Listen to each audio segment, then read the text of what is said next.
자, 교재 220페이지에 공인중개사의 매수인증 대리에 관한 등록 등에 관한 규칙.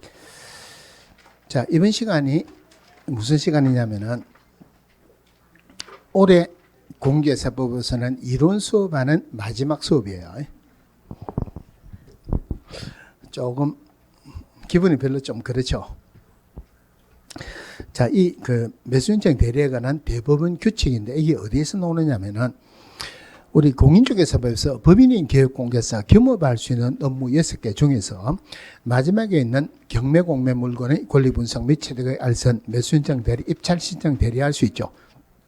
그 중에서 오로지 경매 물건의 매수인증 대리, 입찰 신청 대리하고자 할 때만 대법원 규칙이 정하는 바에 따라 법원에 등록하고 그 감독을 받는다. 이 대법원 규칙이 지금 말하는 공개사 매수인증 대리에 관한 규칙이에요. 자, 그러면은 법인인 기업공개사 겸업할 수 있는 업무는 원칙적으로 개인인 기업공개사도 할 수 있죠, 그죠? 다만 경매 물건의 매수인증 대리, 입찰 신청 대리뿐만이 아니고 경매 공매 물건의 권리 분석 및 취득의 알선, 매수인증 대리, 입찰 신청 대리 전부 다 중개인은 못한다 그랬어요. 그러면 결론적으로 이 매수인증 대리하는 것은 누구만 할 수 있다? 공인중개사, 기업공개사, 법인인 기업공개사만 할 수 있다.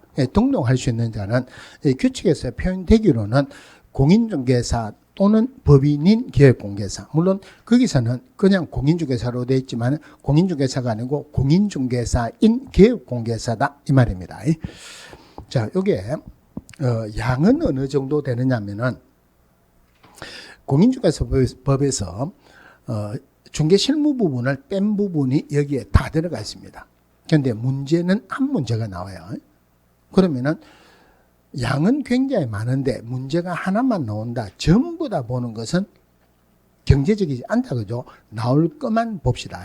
그러면 여기에서 파트가 크게 두 개로 나눠졌어요. 첫 번째 파트가 뭐냐면은 오른쪽에 큰 2번 221페이지에 매수인증 대리권의 범위 나와 있죠. 자, 기업공개상 매수인증 대리권 위임을 받은 경우 다음의 행위를 할 수 있다. 이게 큰 한 단원입니다. 한번 읽어만 볼게요. 매수인증 보증의 제공, 입찰표 작성 및 제출, 차순위 매수 신고, 매수인증 보증을 돌려줄 것을 신청하는 행위, 공유자의 우선 매수 신고, 구임대주택법 규정에 따른 임차인의 임대주택 우선 매수 신고, 공유자 또는 임대주택 임차인이 우선 매수 신고에 따라 차순위 매수 신고인으로 보게 되는 경우 그 차순위 매수 신고인의 지위를 포기하는 행위. 이게 큰 한 단원이에요. 언제든지 문제가 나올 수가 있단 말이죠. 그럼 이거는 외워야 된다? 안 외워도 된다? 외워야 되는데 7개 여러분들 외울 수 있다 없다? 외울 수 없다. 외우지 마세요. 외우지 마세요. 대신에 문제는 나옵니다. 그럼 외워야 된다? 안 외워야 된다? 외우지 말라고 하는데 또 외워야 된다. 이거는, 자, 외우는 게 좋습니까? 아니면은 기본적인 개념을 가지고 문제를 풀 수 있으면 기본적인 개념으로 푸는 게 좋습니까? 기본적인 개념이 중요하다. 그죠? 그럼 이게 뭐냐면은 매수 신청을 대리하는 거예요. 매수 신청을 대리한다 하는 말은 매가 결정되고 난 뒤에는 매수 신청하는 건 없죠. 그러니까 이거는 매가 결정되기 전까지만 할 수 있다. 이래 보세요. 그럼 매가 결정하기 전에 여기 나온 거 순서를 좀 바꿔서 볼게요. 맨 처음에 매수 신청할 때 보증금 내죠. 떨어지면 돌려달라 할 수 있죠. 그 다음에 입찰표 작성 및 제출합니다. 그 다음에 차순위 매수 신고하죠. 그 다음에 우선 매수 신고하는 거 2개 있었죠. 그 우선 매수 신고는 경매 들어가기 전에 합니까? 경매 들어가고 난 뒤에 합니까? 경매 들어가기 전에 하죠. 그리고 자, 자기가 최고가 매수인이 됐어요. 누군가가 우선 매수권 행사에 우선 매수로 들어왔습니다. 자기는 차순위 매수인으로 떨어지죠. 그러면은 차순위 매수인에게는 보증금 안 준다 그랬죠. 이 사람은 나중에 매수인이 돈을 내야지 보증금을 냅니다. 그러면 이 차순위 매수인은 지금 보증금 받는 게 좋다? 나중에 받는 게 좋다? 지금 받는 게 좋죠. 그러면은 지금은 원래는 안 줍니다. 언제 어떻게 하면 주느냐면은 차순위 매수인의 지위를 포기를 하게 되면은 지금 보증금을 내줍니다. 한마디로 매가 결정되기 전까지만 할 수 있다. 그러면은 항고할 수 있다 없다? 항고는 매가 결정되고 난 뒤에 하죠. 항고 못하죠. 그죠? 인도명령 신청할 수 있다 없다? 인도명령도 신청할 수 없다. 그러니까 매가 결정되기 전까지만 할 수 있다. 이래 보시면 돼요. 자, 그러면은 여기서 내용을 전부 다 보지 말고 공인중개사법하고 다른 것만 답으로 나옵니다. 답으로 나올 것만 보세요. 그럼 비교를 하면 돼요. 자, 공인중개사법에서 등록 신청은 누구에게 합니까? 등록 신청은 등록관청에게 하죠. 등록관청은 시군구청장이죠. 매수인증 대리에서는 공인중개사법에서 등록관청 나오면 전부 다가 지방법원의 장으로 들어가세요. 지방법원의 장. 그럼 이 지방법원의 장을 줄여가지고 지원장이라 안 합니다. 그러니까 맨 위에 대법원이 있죠. 그 다음에 고등법원이 있고, 그 다음에 지방법원이 있고, 그 밑에 지원이 있어요. 지원의 장을 지원장이라 합니다. 그러니까 지방법원의 장을 지원장이라 안 한다 이 말이에요. 공인중개사법에서 등록관청은 전부 다 지방법원의 장으로 들어가면 돼요. 그 다음에 공인중개사법에서 시도지사나 또는 국토교통부 장관이 나오면은 전부 다가 법원 행정처장으로 가세요. 법원 행정처장으로 간다. 이것만 알더라도 기본적으로 한 문제는 처음에는 맞았습니다.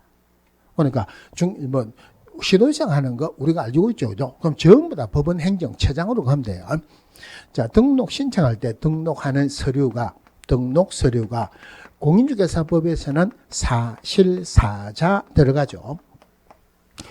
자, 이 매수인증 대리에 관한 대부분 규칙이 언제 만들어졌느냐면은 지금 우리가 공부하는 공인중개사법이 옛날에는 이름이 공인중개사의 업무 및 부동산 거래 신고에 관한 법률, 그 전에는 부동산 중개업법 이랬어요. 부동산 중개업법에서 공인중개사의 업무 및 부동산 거래 신고에 관한 법률로 법을 개정하기 위해 가지고 입법 예고를 한 걸 가지고 그대로 빼겠습니다. 그대로 뺏겼다는 말은 중개사법 내용이 똑같다는 말이에요. 그럼 여기에도 사실사자 들어가죠. 그죠? 물론 이거 들어가고 난 뒤 우리 법에서 자격증이 안 들어가는 걸로 바뀌었어요. 실무교육 받은 확인서도 공무원이 확인할 수 있으면은 안 들어가죠. 여기는 그때 입법 예고를 해가지고 입법 예고를 한 걸 이제 뺏겨가지고 한 번도 안 바뀌었다고 생각하세요. 바뀐 것도 있기는 있는데 그 의미가 없는 거예요. 자, 사실사자 들어간다. 자, 그러면은 매수인증 대리 등록할 수 있는 자는 오로지 공인중개사 기업공개사고 법인인 기업공개사만 할 수 있죠. 내가 기업공개사다 하는 것을 나타내줘야 돼요. 내가 기업공개사다 뭐를 보여줘야지 기업공개사인 걸 알 수 있습니까? 중개사무소 개설 등록증 들어갑니다. 자, 등록증이 들어간다는 말은 기업공개사다 이 말이죠. 기업공개사는 중개사무소 있죠. 중개사무소인데 굳이 중개사무소 있다는 것을 들어갈 필요는 없다는 말이에요. 자, 여기까지는 별로 안 중요합니다. 자, 중요한 거는 뭐냐면은 하기 전에 질문 한번 하고 갈게요. 법인인 기업공개, 우리 공인중개사법에서 법인인 기업공개사 되기 위해서 얼마 이상 보증 설정해야 된다? 2억 이상 보증 설정해야 된다. 절대 그러면 안 됩니다. 특별히 구체적인 숫자가 나오면 굉장히 헷갈립니다. 기업공개사 되기 위해서 원래는 등록을 해야 되죠. 그런데 등록할 때 보증 설정 서류가 들어갑니까? 업무 개시 전까지 보증 설정합니까? 업무 개시 전까지 합니다. 등록할 때 보증 설정 서류 들어가는 거 아니죠. 다른 말로 하면은 기업공개사 되기 위해서 보증 설정하는 것 아니라는 말이에요. 그런데 입법 예고를 할 때는 보증 설정 서류도 같이 들어가라고 입법 예고가 되었어요. 그런데 법을 만들다 보니까 이 보증 설정하려면 등록번호가 있어야 되고 지금 등록을 안 했죠. 등록번호가 없으니까 보증 설정하려야 보증 설정할 수가 없다. 그래서 법을 만들 때는 업무 개시 전까지 보증 설정해라. 이렇게 돼 있는데 입법 예고를 한 걸 가지고 그대로 뺏겼다 그랬죠. 그래서 여기에는 보증 설정 서류가 들어갑니다. 이거 중요합니다. 다른 말로 매수인증 대리 등록한 기업공개사는 업무 개시 전까지 보증 설정해야 된다. 절대 그러면 안 돼요. 매수인증 대리 등록 신청할 때 보증 설정 서류가 들어갑니다. 다르게 표현하면은 보증은 중개사무소 개설 등록 요건은 아니죠. 보증은 매수인증 대리 등록 요건에는 해당합니다. 그럼 여기서 서류가 들어가는 게 등록 요건이에요. 실무교육 받았을 것, 공인중개사이거나 법인인 기업공개사일 것, 보증 설정할 것. 이게 등록 요건이에요. 자, 그러면 공인중개사법에서는 등록 신청하면은 며칠 이내 등록합니까? 공문이 하는 것 7일이죠. 그죠? 이거는 7일이에요. 자, 등록관청하고 지방법원의 장하고 우리나라에 누가 숫자가 훨씬 많습니까? 등록관청의 숫자가 훨씬 많죠. 거꾸로 이야기하면은 한 명의 등록관청, 한 명의 지방법원의 장 해야 되는 업무는 누가 많다? 지방법원의 장이 해야 되는 업무가 훨씬 많죠. 여기는 7일 이내 해라 그랬죠. 여기 7일 이내 해라니까 도저히 일이 많아서 7일 이내 못한다. 그래서 이거는 2배로 띄어가지고 14일 이내 등록을 합니다. 제한국 공부하는 것은 14일 여기에 딱 한 번 나옵니다. 자, 그러나 실무교육 올해 중요합니다. 자, 규칙에서 뭐라고 됐냐면은 개업공개사는 집행법원이나 매각장소에 직접 출석해야 된다. 다른 말로 소속 공개사나 중개보조원이라고 하면 출석하게 할 수 없다는 말이에요. 누가 출석해야 된다? 개업공개사 출석합니다. 그런데 법인에서는 오로지 법인의 대표자만 출석할 수 있어요. 그러면은 매각장소나 집행법원에 출석할 수 있는 사람은 오로지 기업공개사고 법인의 대표자다. 그럼 실무교육은 결론적으로 기업공개사고 법인의 대표자만 받으면 되겠죠. 자, 실무교육 올해 중요한데 우리 공인중개사법에서는 실무교육의 대상자는 기업공개사, 법인에서는 임원이나 사원 3분의 1 이상입니까? 전원입니까? 전원이죠. 그 다음에 분사무소 책임자 그리고 소속공개사 실무교육을 받아야 되지만 매수인장 대리할 때는 다른 사람은 안 받고 오로지 기업공개사하고 법인의 대표자만 받습니다. 그럼 실무교육, 우리 공인중개사법에서 실무교육의 실시권자는 시도의사죠. 그럼 여기에서는 법원, 행정, 처장이 지정하는 교육기관에서 실무교육을 받아야 된다. 나머지는 똑같습니다. 등록 신청하기 전 1년 이내 받아야 되죠. 여기도 마찬가지예요. 폐업하고 난 뒤에 1년 이내 안 받아도 되죠. 여기도 마찬가지예요. 그러면 공인중개사법의 실무교육의 내용하고 매수인장 대리 실무교육의 내용은 같겠습니까? 다르겠습니까? 다르겠죠, 그죠?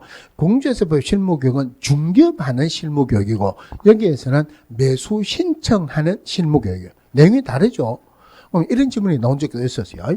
공인중개사법에서 실무교육 받고 1년 이내 매수인정 대리 등록할 때는 매수인정 대리가 하는 실무교육을 받지 않아도 된다.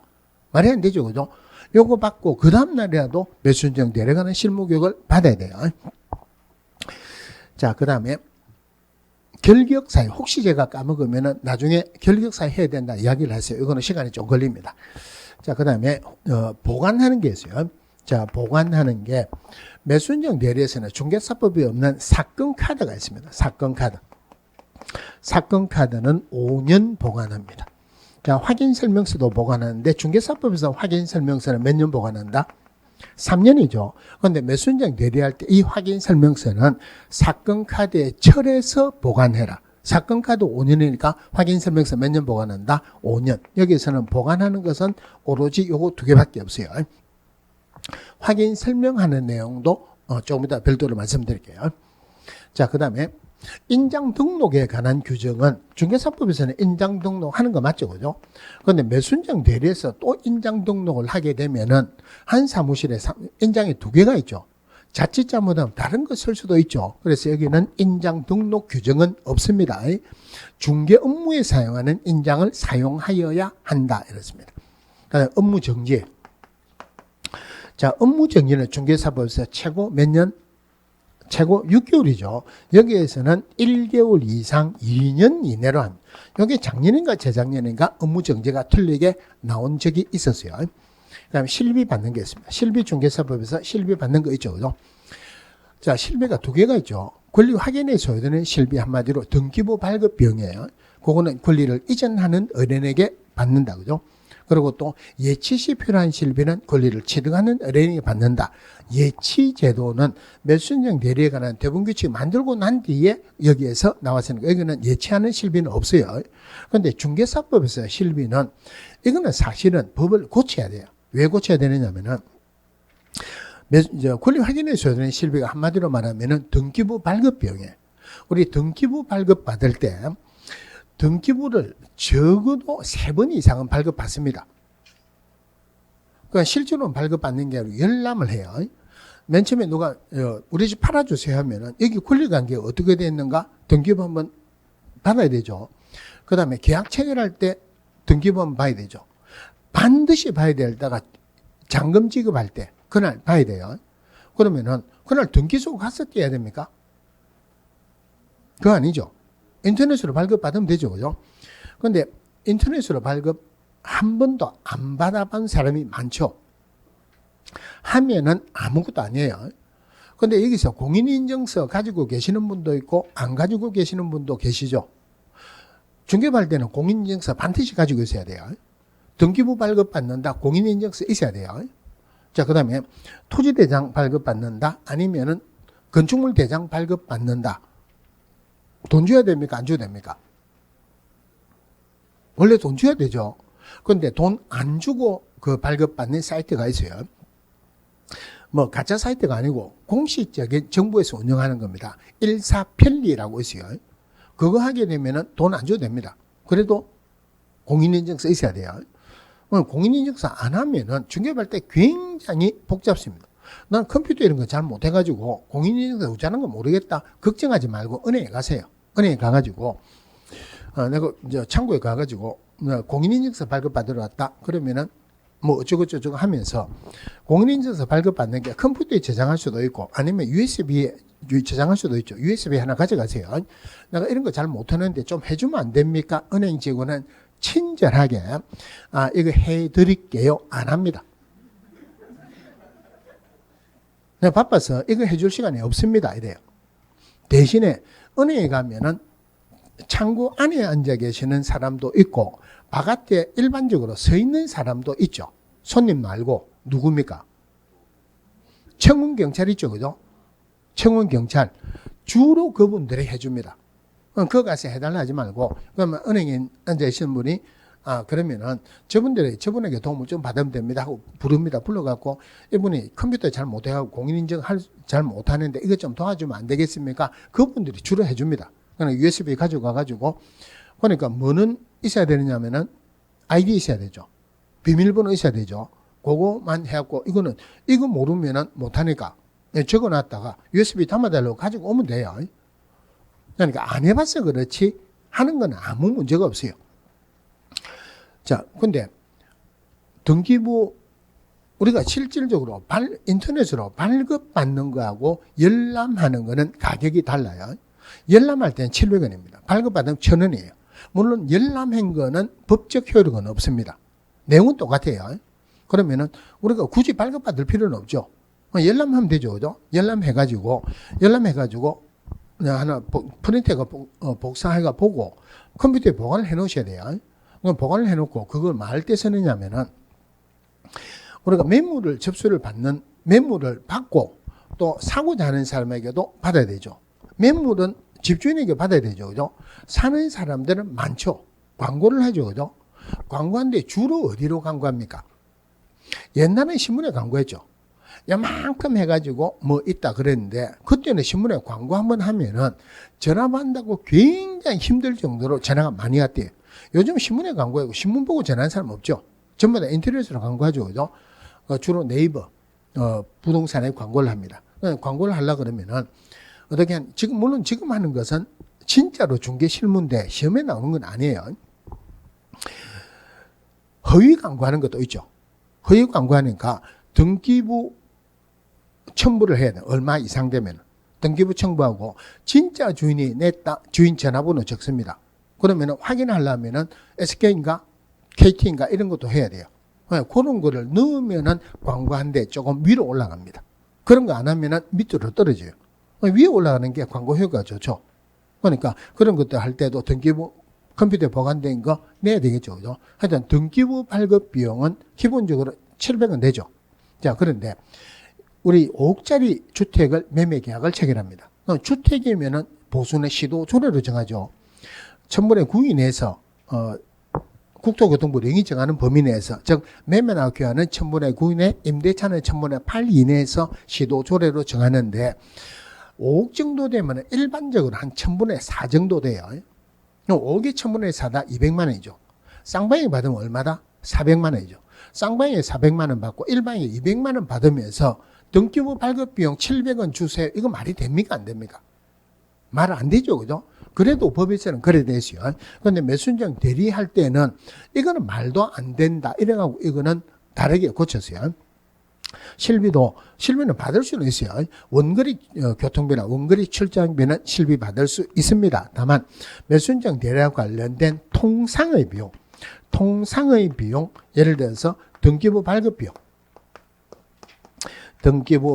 비용이나 또는 근거리 교통비, 요거는 시내 교통비죠. 자, 요거는 수수료에 포함된 것으로 본다. 별도로 통상의 비용은 실비 받는다, 안 받는다? 안 받는다는 말이에요. 자, 그 다음에 요거 중개수수료 지급 시기는 공인중개사법하고 똑같다고 보세요. 자, 공인중개사법에서 제가 생각할 때는 법을 잘못 만드는 것 같아요. 지급 시기는 원칙은 약정해야죠. 약정이 없으면 거래대금 지급이 완료된 날 지급하죠. 그죠? 근데 만약에 여러분들이 법을 만들었다면은, 자, 원칙은 약정에 의한다. 약정이 없으면은 거래대금 지급이 완료되는 날까지 지급해야 된다. 아니면은 거래대금 지급이 완료된 날 지급해야 된다. 어떻게 만들었겠습니까? 까지라고 만드는 게 맞겠죠. 그죠? 그런데 우리 법에서는 거래대금 지급이 완료된 날 이랬어요. 그런데 이거 여기서도 매수인정 대리할 때도 그런 걸 감안해 가지고 이 수수료 지급하는 시기는 원칙은 약정이 한다. 약정이 없으면은 이거 매각대금 지급한 날이 아니고 지급일까지. 의미는 똑같다고 보세요. 자, 요거 말고는 안 나옵니다. 하나, 아까 결격사유. 자, 이거는 개념을 좀 봐야 돼요. 자, 결격사유에서 공인중개사법하고 매수인정 대리에 관한 결격사유는 똑같습니다. 똑같지는 않아다. 하지만 똑같다고 생각하세요. 그러면은 매수인정 대리에서 우리 공인중개사법에서 등록 취소는 몇 년간 결격사유에 해당한다? 3년. 여기도 마찬가지로 3년이에요. 그 다음에 업무정지 받고 폐업한 자로서 업무정지 기간이 경과되지 아니한 자 결격사유에 똑같습니다. 결격사유에 해당하는 임원이나 사원이 있는 법인도 결격사유에 해당한다. 똑같습니다. 자, 그런데 개념을 하나를 잡으셔야 돼요. 중개사법에서 중개업무를 안 하거나 못하면 매수인정 대리에서는 못하게 합니다. 다시요. 중개사법에서 중개업무를 못하면 매수인정 대리 못하게 합니다. 중개사법에서 중개업을 안 해도 매수인정 대리를 못하게 합니다. 그러면 폐업을 했습니다. 안 하죠. 그럼 매수인정 대리할 때는 못하게 한다. 등록 취소줍니다. 중개사법에서 등록 취소됐다 못하죠. 여기도 못하게 한다. 등록 취소줍니다. 중개사법에서 일정 기간 못한다. 업무정지죠. 그럼 여기서도 일정 기간 못하게 하면 업무정지 줍니다. 중개사법에서 일정 기간 안 한다. 휴업이죠. 여기서 일정 기간 못하게 합니다. 업무정지 처분하여야 한답니다. 자, 그러면은 중개사법에서 폐업하면은 매수인정 대리할 때는 등록 취소 주는 거 맞죠? 자, 그런데 원래 등록 취소되면 몇 년간 결격사유에 해당한다? 3년간 결격사유에 해당한다. 맞죠? 그죠? 그런데 중개사법에서 폐업을 했어요. 폐업하고 1년 만에 다시 등록할 수 있죠. 그런데 폐업으로 해가 등록 취소 줬다. 3년간 결격사유에 해당하면은 안 되죠. 그래서 원래는 등록 취소되면 3년간 결격사유에 해당하지만 중개업 폐업으로 인한 등록 취소는 결격사유에서 3년 예외입니다. 결격사유에서는 그것만 보시면 돼요. 물론 이거 말고도 잔잔하게 안에 뭐 휘장이나 법원 휘장 이런 것들 고유한 지명 쓰면 특별한 사유 없이는 쓰면 안 된다. 업무 정지 받았을 때 안에 휘장 같은 거 다 빼고 바깥에 중개사무소 바깥에 업무 정지라고 표를 해라 됐어요. 이게 입법에 의했을 때도 그런 규정은 있었습니다. 그런데 개업공개사 중개업을 하다가 휴업하는 경우도 있죠. 앞에 휴업기간 중이다 적어놓는 거는 별로 문제가 없죠. 개업공개사가 중개업하다가 업무 정지 받았어요. 출입문에 업무 정지 기간 중이다. 이거 적어놓는 것은 한마디로 쪽팔리죠. 우리 법에서는 그것을 없애버렸어요. 그런데 매수인정 대리는 그대로 있습니다. 업무 정지 받으면 업무 정지라고 출입문에 표시해야 된다. 이런 게 있어요. 자, 요거 말고도 굳이 하나를 더 보려면은 매수인정 대리에 관한 수수료가 있어요. 제가 수수료 작년에도 안 했고 재작년에도 안 했습니다. 왜 안 했느냐면은 매수인정 대리에 관한 수수료는 우리 수업할 때 잘 안 나오거든요. 한 번 들었는데 잘 안 나오면 까먹습니까? 그대로 유지합니까? 까먹죠, 그죠? 이왕 까먹을 안 하는 게 낫죠. 그래서 마지막에 시험 치기 전에 한번 해드리겠다고 해놓고 작년에도 안 했고 재작년에도 안 했어요. 이유가 뭐냐면은 아무리 생각해도 문제가 나올 가능성이 별로 없어서 안 했습니다. 그래서 안 했는데 문제가 안 나왔어요. 올해도 고민을 하다가 문제가 나올 가능성이 조금이라도 있으면은 나중에 해드릴게요. 가능성이 없으면 안 합니다. 그런데 한 번 들어가지고 알겠습니까? 모르겠습니까? 다른 거는 몰라도 돈 이야기하면 절대 안 까먹어요. 돈 이야기니까 안 까먹도록 해드릴게요. 지금 안 하고 문제가 나올 가능성이 지금 현재로서는 별로 없습니다. 그러면은 지금 한 거 말고는 문제가 나오더라도 전부 다 공개사법 실력으로 풀면 돼요. 자, 질문할게요. 임목에 관한 법률에 따른 임목 매수인정 대리 대상물 된다 안 된다? 임목 중개 대상물 되죠? 그럼 여기서도 매수인정 대리 대상물 됩니다. 자, 그러면은 매수인정 대리해가지고 중개사무소를 이전했어요. 며칠 이내 이전 신고해야 된다? 자, 우리 중개사법에서 공문이 하는 거는 원래 며칠? 7일. 기업공개성은 10일이죠. 그런데 7일이라는 예외가 두 개가 있죠. 뭐 할 때 나옵니까? 인장, 변경 등록, 또 하나가 정보 공개. 그럼 사무소 이전하는 것은 예외 아니죠. 예외 아니니까 원칙 그대로 10일 이내. 그럼 여기도 마찬가지로 중개사 매수인정 대리한 중개사무소 이전했다. 며칠 이내에 신고한다? 10일 이내. 누구에게 신고해야 됩니까? 그럼 우리 법에서는 등록과정이니까 이거는 지방법원의 장에게. 왜 나머지는 중개사법하고 똑같이 보시면 돼요. 중개사법하고 똑같은 것은 틀린 답으로는 안 나옵니다. 그러니까 틀린 답으로 나오는 것은 여기 행거만 이래 보시면 돼요. 자, 그러면 이로써 올해 공인중개사법 이론 부분이 끝이 났습니다. 그럼 다음 주부터는 문제풀이 하겠죠, 그죠? 그런데 문제풀이를 하면은 이론을 모르시는 분들은 문제풀이 하면은 압니까, 모릅니까? 모르죠. 그럼 이론을 잘 모르시는 분들은 중개사법에 문제풀이 할 때 오셔야 된다, 안 오셔야 된다? 와도 모르죠. 와도 모르면은, 들어도 모르면은 듣는 게 좋다, 안 듣는 게 좋다? 지금부터 공부를 해도 중개사법은 지금부터 시작을 해도 충분히 할 수 있어요. 자, 근데 문제풀이 할 때 문제만 풀면 잘 모르죠, 그죠? 그러니까 문제 풀기 전에 문제 풀 수 있도록 지금 이런 부분 할 때까지 천천히 하지는 않았지만은 조금 빨리 해가지고 문제를 풀 수 있도록 이런 부분을 설명을 드리고 문제를 풀 거예요. 자, 근데 아직은 제가 문제집 책을 못 봤는데 시중에서 나온 문제집을 제가 전부 다를 풀 수는 없습니다. 시간이 안 돼요. 그러면은 그 중에서 옳은 것을 찾아라, 틀린 것을 찾아라. 어느 걸 제가 푸는 게 좋겠습니까? 옳은 것을 찾아라 하는 게 틀린 게 많죠, 그죠? 그거는 대부분 다 풀 거예요. 나머지는 한 두 개에서 하나 정도 열에 풀어가지고 진도를 맞출게요.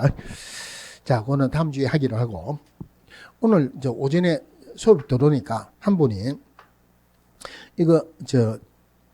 오전에 내드린 문제 이것 좀 풀어주면 안 되겠습니까? 대신에 복습은 안 해도 되고 이러던데 제가 복습 안 하면은 큰일 납니다. 왜 큰일 나냐면은 제 수업을 정상적으로 수업하고 나중에 요거 복습하는 것만 듣는 사람이 있어요. 근데 이거 안 하면 그거 못 듣죠. 복습해야 되죠, 그죠? 원래 마지막 시간에는 빨리 마치는데 오늘은 복습합시다. 자, 제일 먼저 오늘 한 게 전자계약 했죠, 그죠? 자, 전자계약으로 할 수 있는 게 우리 원래 거래계약서 5년 확인설명서 3년 보관하는 게 맞죠? 원본, 사본, 전자문서를 5년, 3년 보관해야 되는데 다만 공인전자문서센터에 보관된 경우는 별도로 보관하지 않아도 된다. 그럼 전자계약으로 하게 되면 자동적으로 공인전자문서센터에 보관이 돼요. 그러면 거래계약서 확인설명서는 전자계약으로 할 수 있죠. 모든 거래계약서를 전자계약으로 할 수 있는 게 아니고 그중에서 뭐만 매매하고 임대차 그리고 확인설명서 또 하나가 부동산 거래 해제 등 합의서 이것만 전자계약으로 할 수 있어요. 그러니까 매매계약을 전자계약으로 하게 되면 자동적으로 부동산 거래 신고가 됩니다. 임대차 계약을 전자계약으로 하게 되면 자동적으로 확정일자 부여가 돼요. 매매계약을 전자계약으로 했어요. 그러면은 별도로 부동산 거래 신고해야 된다, 안 해야 된다? 안 해도 되죠. 그것을 부동산 거래 신고하거나 법률에서 표현하기로는 부동산 거래계약 시스템을 통해서 신고하면은 거래계약 체결하는 날 부동산 거래 신고서를 제출한 것으로 본다. 그럼 종이로 작성하게 되면 서명 날인을 하는데 종이로 작성 안 하니까 서명 날인도 못하고 보관할 필요도 없죠. 그러니까 서명 날인 대신에 전자 인증의 방법을 하는데 전자 인증의 방법을 하는 게 공인 인증서로 전자 패드로 그다음에 SMS 본인 확인하는 거로 신분증 촬영하는 거로 지문 인식으로 5개가 있는데 이 중에서 기업공개사는 반드시 공인 인증서로 해야 돼요. 자, 그다음에 분묘기지권 했죠. 자, 분묘기지권이란 다른 사람 토지에 분묘를 설치해서 분묘를 관리할 수 있는 권리를 분묘기지권이라고 한다. 그 분묘기지권은 판례에서 표현하기로 관세법상 인정되는 특수한 지상권이다. 치료는 지상권의 요소다? 아니다. 요소가 아니죠. 그죠? 그래서 특약이 없는 한 치료 지급하는 것은 아닙니다. 그죠? 그럼 합의로 치료를 지급하겠다 그러면 치료 지급해야 되죠. 그러면은 지금까지는 시효취득은 치료 지급하는 거 없었죠. 그런데 새로운 판례가 나가지고 시효취득 하더라도 그냥 있으면 치료 지급하는 게 아니고 치료 지급해달라고 요청을 하게 되면 치료 지급해야 되죠. 분묘를 설치한 때보다 소급해서 하는 거 아니죠. 소급해서 하는 게 아니고 요청한 날 다음 날부터 치료를 지급합니다.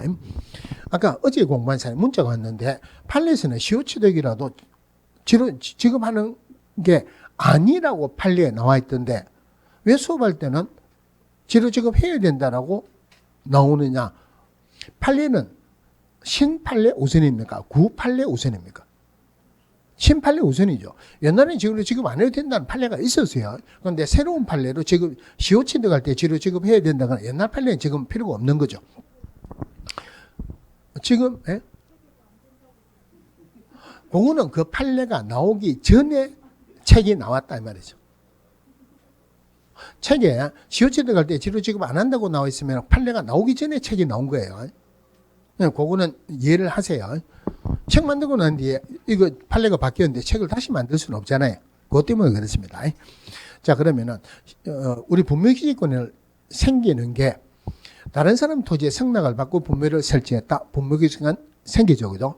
자기 땅에 분묘를 설치했는데 땅을 팔면서 분묘를 이장하겠다는 특약이 없는 한 분묘기지권 성립합니다. 분묘기지권 성립 안 하는 것은 암장, 평장, 합장, 가묘, 분묘기지권 내 새로운 분묘를 설치하는 것 분묘기지권 성립 안 한다 그랬죠.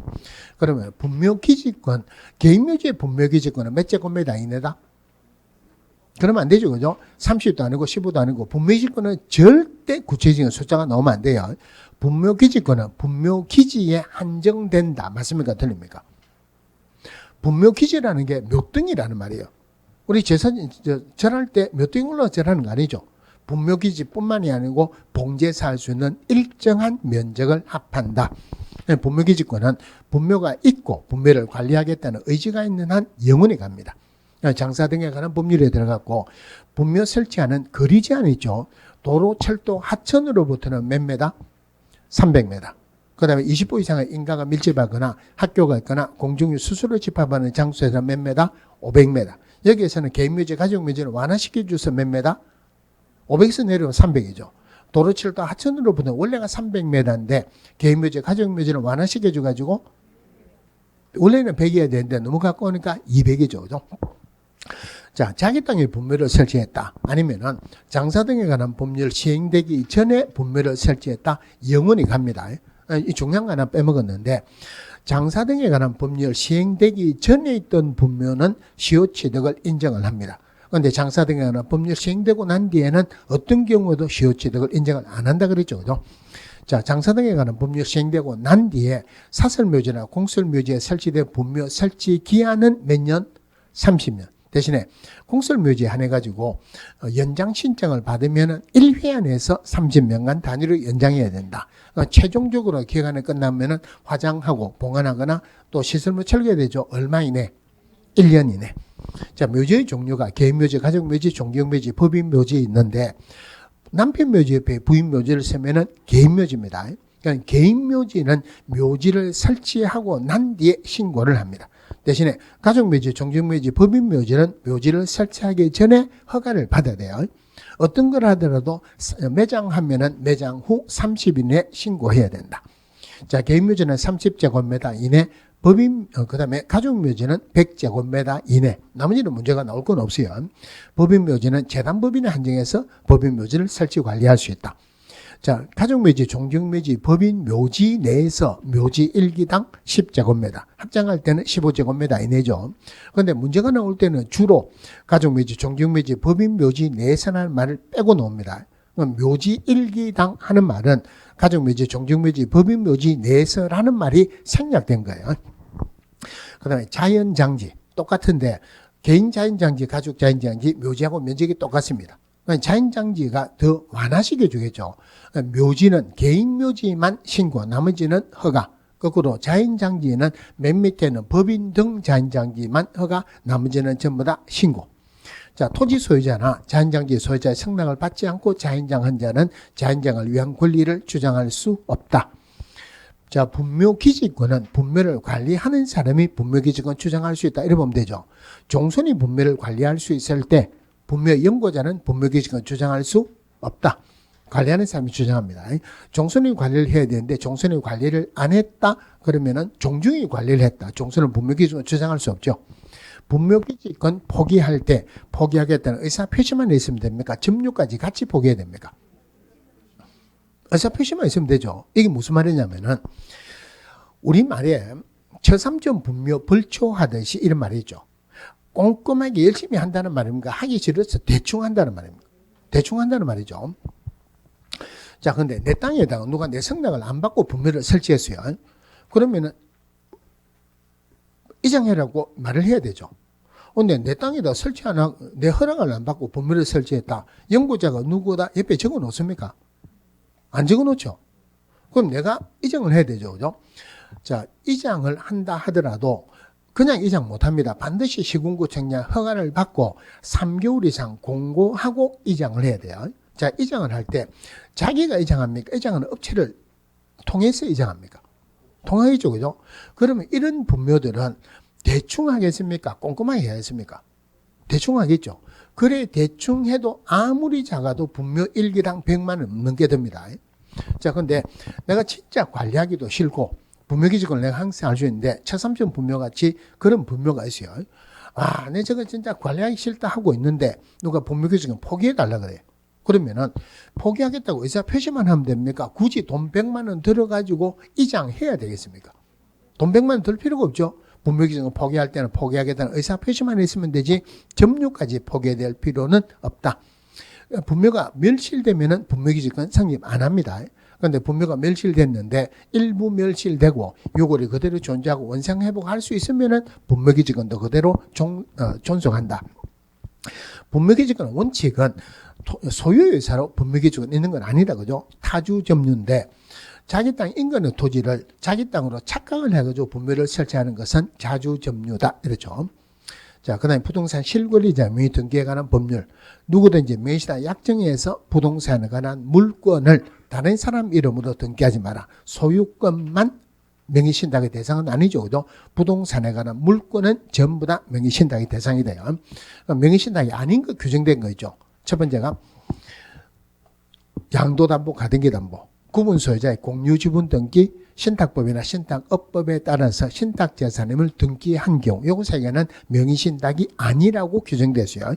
이게 명의신탁이 아니라는 말은 이 세 개는 부동산 실권리자 명의 등기에 관한 법률을 적용하지 않는다는 말입니다. 이거 구분해야 되는 게 명의신탁은 명의신탁이지만 명의신탁 약정의 효력, 벌칙, 과징금 규정을 적용하지 않는다. 즉 명의신탁인데 명의신탁 약정도 유효고 벌칙 안 주고 과징금 안 주겠다. 즉 부부간의 명의신탁, 종중재산을 종손이나 대표자 명의로 등기했다. 종교재산을 종교단체 명의로 등기했다. 명의신탁이지만 벌을 안 주겠다는 말이죠. 자, 명의신탁 약정의 효력이에요. 명의신탁 약정은 무조건 무효입니다. 명의신탁 약정에 따른 등기에 의한 물권 변동도 무효죠. 하지만 상대방의 수탁자면 모를 때는 유효입니다. 제3자에게 대항하지 못한다. 선이든 악이든 불문하고 제3자에게 대항하지 못한다. 그럼 제3자는 무조건 물건을 체득하네요. 대신에 악이 제3자로서 적극적인 가담을 하면은 반사회적인 행위니까 이거는 계약 자체가 무효죠. 그럴 때는 물건 체득하지 못한다. 그죠? 자, 3자간 명의신탁. 다른 말로 중간 생략형 명의신탁이에요. 자, 3자간 명의신탁 할 때, 계약은, 자, 갑하고 을하고 계약을 체결하고 병 이름으로 등기를 넘어갔어요. 예, 등기 명의신탁이라고 하죠. 약정을 했죠. 명의신탁 약정은 무효죠. 약정에 따른 등기도 무효입니다. 그럼 소유자는 갑이죠. 그럼 을은 병에게 달라고 안 주면 병의 소유권 청구 소송할 필요가 없죠. 을이 갑에게 청구하면 된다. 그죠? 제3자에게 대항하지 못한다. 제3자는 선리든 악이든 불문하고 소유권을 체득한다. 자, 병은 자기 급한 거 아니죠. 원래는 횡령죄 성립했는데 지금은 횡령죄 성립 안 한다 그랬어요. 그런데 여러분들 나중에 문제를 풀 때 보면은 요거 말고 다른 부분에서는 횡령죄 성립한다 해가지고 맞다고 하는 문제집도 나옵니다. 그런데 그거는 보지 마세요. 왜 안 보느냐면은 요게 횡령죄 성립 안 한다고 됐어요. 판례는 확대 해석을 안 하죠. 그죠? 그럼 다른 부분에 횡령죄 성립 안 한다는 판례가 없으니까 그는 횡령죄 성립하는데 이게 판례가 나왔으면 그것도 판례가 나오면 횡령죄 성립 안 한다고 나올 거예요. 그러니까 실제로 횡령죄 성립합니다. 법적으로는 판례가 없으니까 확대 해석 안 하죠. 그죠? 그런데 그런 문제는 안 나옵니다. 하여튼 그러니까 명의신탁에서는 횡령죄 성립한다. 무조건 틀렸다고 하세요. 자, 그러면 이 사람은 등기만 했죠. 등기 명의신탁이랍니다. 자, 그 다음에 가미신탁 이제 원소유자 을하고 병하고 약정을 체결하고 을이 돈을 줘가지고 갑하고 병하고 계약을 체결해가지고 등기가 넘어왔다. 위임형 명의신탁. 병의 입장에서는 자기가 계약을 했으니까 계약 명의신탁이랍니다. 명의신탁 약정은 무효죠. 이거 조심해야 돼요. 지금 상대방의 수탁점을 모르죠. 명의신탁 모른다 하더라도 약정은 무조건 무효입니다. 모르면 등기는 유효죠. 등기가 유효니까 병이 소유권을 치르겠죠. 소유권을 치르겠다. 그럼 을은 병에게 소유권 청구 소송할 수 없다. 땅 내놔라고 할 수 없죠. 돈 내놔라고 할 수 있지만 땅 내놔라고는 할 수 없다. 제3자에게 팔았다. 제3자에게 대항하지 못한다. 그럼 이자간 명의신탁.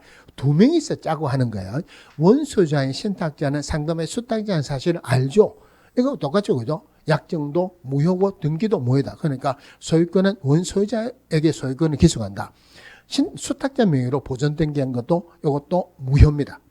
자, 벌칙에 신탁하지 마라. 신탁자 오인했으니까 5년 이하의 징역 또는 2억 원 이하의 벌금. 물론 신탁해도 된다는 교사자도 마찬가지예요. 수탁자 또는 교사자 5년에서 내려와가지고 3년, 2억 원에서 내려가 1억 원. 옛날에는 방조자도 있었는데 방조자 없어졌어요. 과징금 30% 과징금 아니죠. 그죠? 30% 이내의 과징금입니다.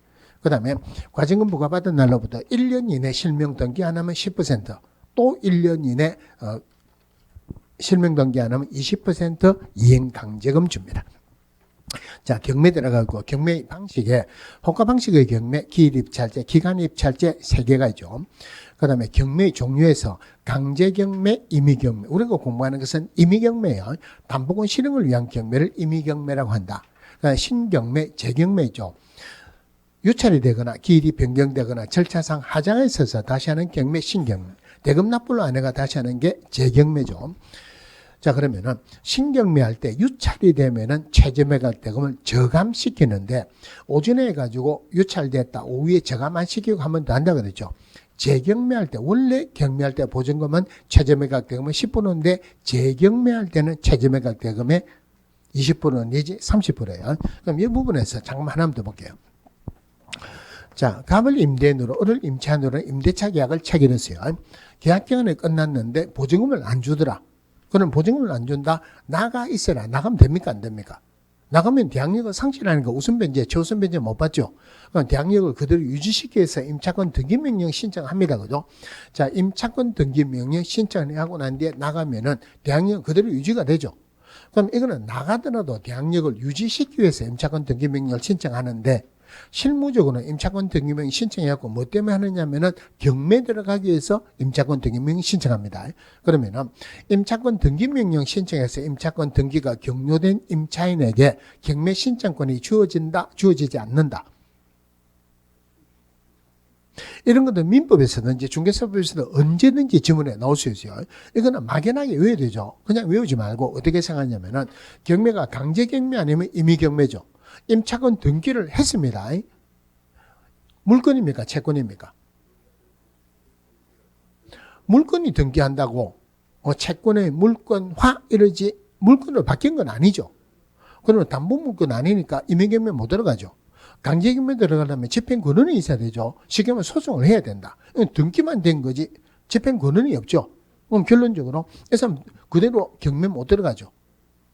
소송을 해가지고 경매 들어가야 돼요. 결론적으로 임차권 등기 명령 신청해서 임차권 등기가 된 임차인에게 경매 신청권이 주어지는 것은 아니다. 그러니까 그냥 외우는 거 조금 헷갈리면 다른 거 비교해가지고 같이 연결하고 하면 조금 나을 수도 있어요. 자, 말소 기준 권리 찾아야 되죠. 말소 기준 권리가 저당권, 근저당권, 압류가 압류, 담보가 등기 말소 기준 권리예요. 말소 기준 권리보다 선순위면은 인수, 후순위면은 말소죠.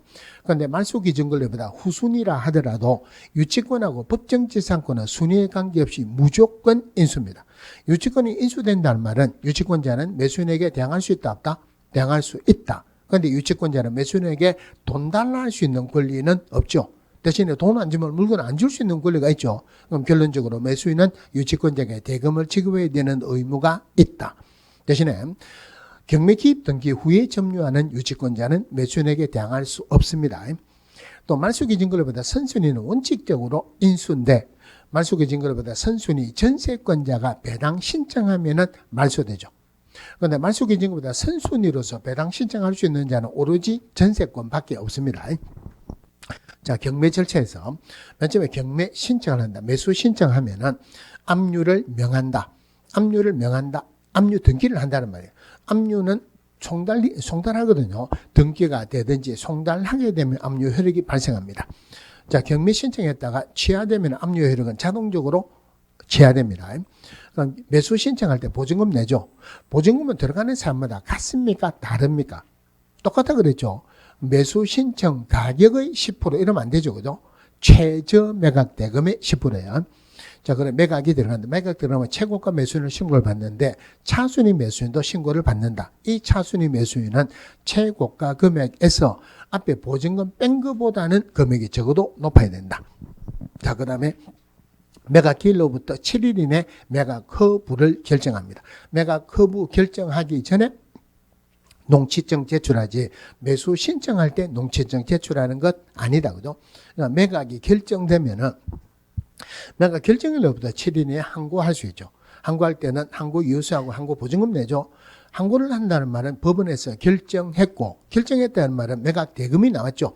매각 대금이 나오면은 최저 매각 대금은 의미가 없죠. 그래서 매수 신청 보증금은 최저 매각 대금의 10%, 항고 보증금은 매각 대금의 10%예요. 자, 매각 결정일로부터 1개월 이내 일정 기한을 정해서 대금 납부를 통보합니다. 그러면 일정 기한 내에 대금 납부한다. 대금 납부하면은 소유권 체득합니다. 일정 기일 아니라는 것도 중요합니다. 자, 소유권을 체득하고 자기가 이전 등기 신청하는 게 아니고 법원에서 촉탁으로 이전 등기 해줍니다.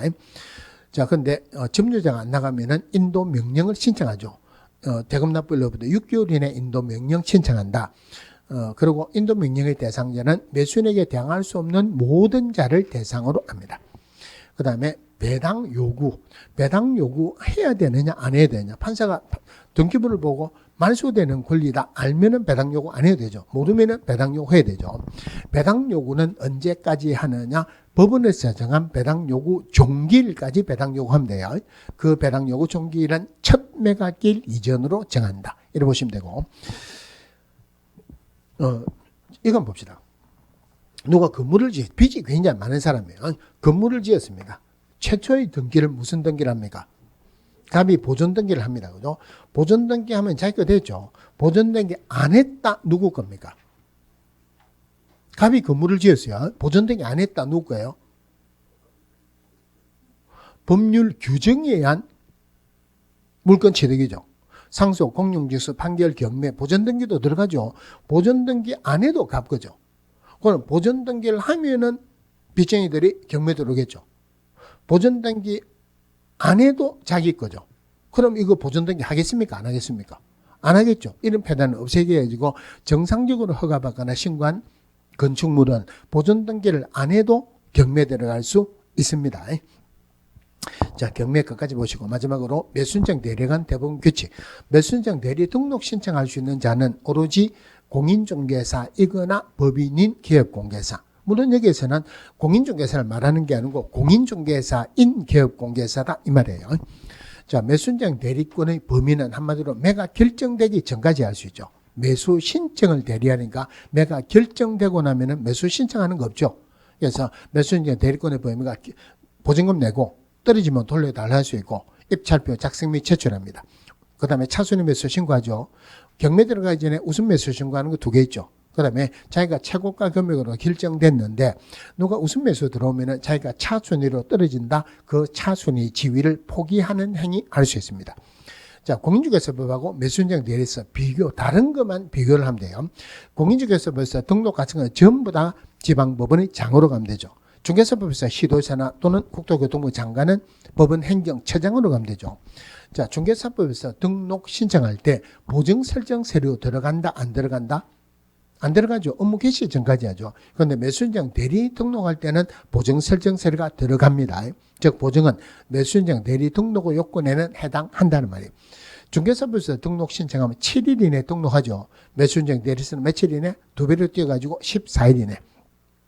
자, 기업공개서는 매각장소나 집행법원에 직접 출석해야 된다.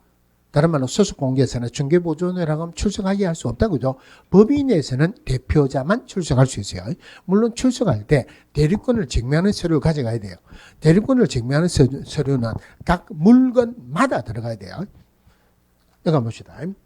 갑이라는 기업공개사가 A라는 사람의 1번 물건에서 대리를 받았어요.